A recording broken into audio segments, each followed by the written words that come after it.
What's up guys? So yesterday I made a video asking you guys if I should use the tribute hull for my future videos or stick with the Titan Law sector, and explained a few things with both, and also just showed off this new tribute hull in general. And it seemed like a majority of you guys wanted me to use tribute hull in the future, and as I was making the video and talking to other people, I was starting to lean on that side also. So I started testing things in this area to see how it works and all like the underlining mechanics about this area. And the number one thing I need to figure out is what is the light level of this area, which is very important for testing weapons, because based on the delta scaling in the game, that will affect the numbers that you see in game.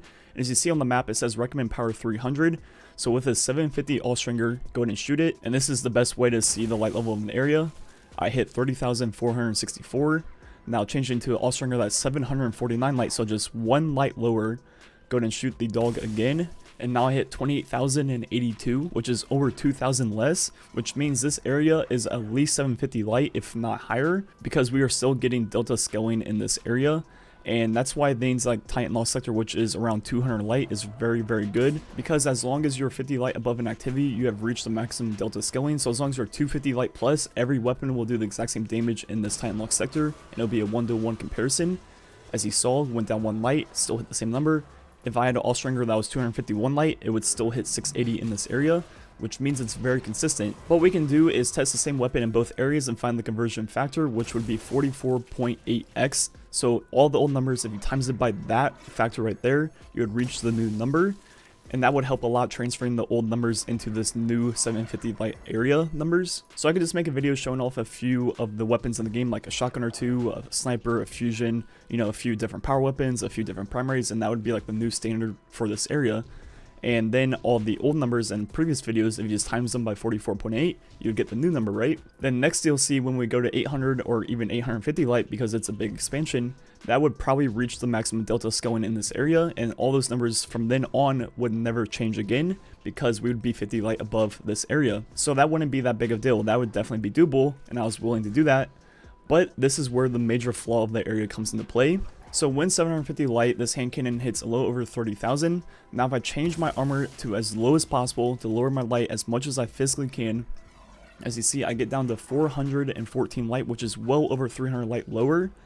And if this area is 750, based on what we tested with our hand cannons, I should be pretty much not even be able to hit them, let alone not even dropping any damage at all.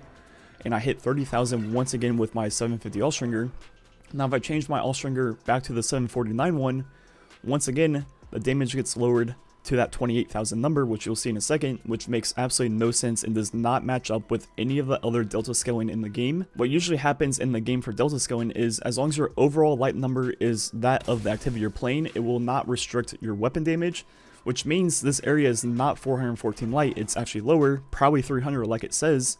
But it's made in such a way that your individual weapon power level affects the damage output of it. So assuming this area is 300 light, if I had a 300 light all stringer, it would probably hit, you know, something in like the several hundreds.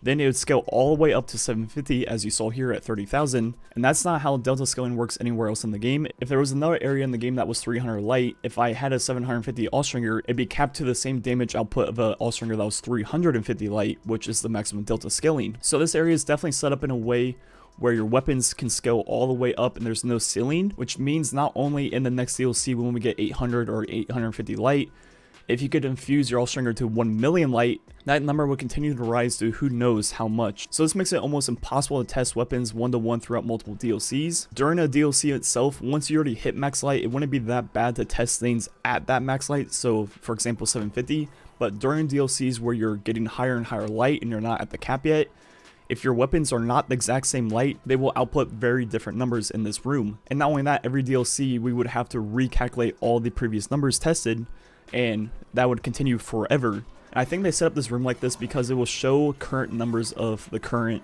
in-game activities. So for example, the numbers you see in here will be the numbers that you see in an activity at 750 light. And in Shadowkeep, let's say we're 850, the numbers you'll see will be the numbers that you see in an activity that's 850 light in Shadowkeep. So I think their logic is they want you to see numbers that you will see actually in the actual real content that you're playing at the time. But for our testing area, that is not how it works. So obviously this area probably wasn't made for people like me, More than likely it was made for your average player that's just like pick up a new weapon and try to test it out compared to what they were already using. So let's say for example I've had this 750 All-Stringer for a month or whatever. I've been using it and I like it, and I get this new All-Stringer that I kind of think might be better, but I'm not sure. And I just got it from Menagerie, right? It's 717 light. So I think to myself, let's go to Tribute Hall and test it on one of the enemies. And once I shoot it, my one I've been using forever hits 30,000. Put on the new one and it only hits 22,000. Well, automatically, if I don't know and understand delta scaling in the game, I'm gonna think, well, that gun's worse. I'm gonna keep my one I've been using. I'm gonna dismantle the new one, even though the new one might have been better overall. The way this is set up is you have to hard commit to a weapon and infuse it all the way up to the current light level to get a 1-to-1 comparison, which is not good for either the casual players or people like me that are hardcore testing weapons. So in my opinion, this entire area is completely flawed across the board for testing weapons. So if there's anyone at Bungie watching this or hears about this, if you want to talk to me, I'm always open. I'd be able to point you guys in the right direction of how to tweak this to make it actually more consistent and serve its purpose of a testing area. Because right now, it sure doesn't do that. Recapping everything I said so far, I'm going to continue to use the Titan Law sector because this area continuously scales the damage of your weapon based on its individual light level all the way up to infinity as far as I'm aware, which means it's very bad for comparing things that aren't the same light level, or in the future every single time our light level goes up because of DLCs releasing, those numbers will change over and over again. So let's say you test a weapon now, then test it again, a year and a half from now.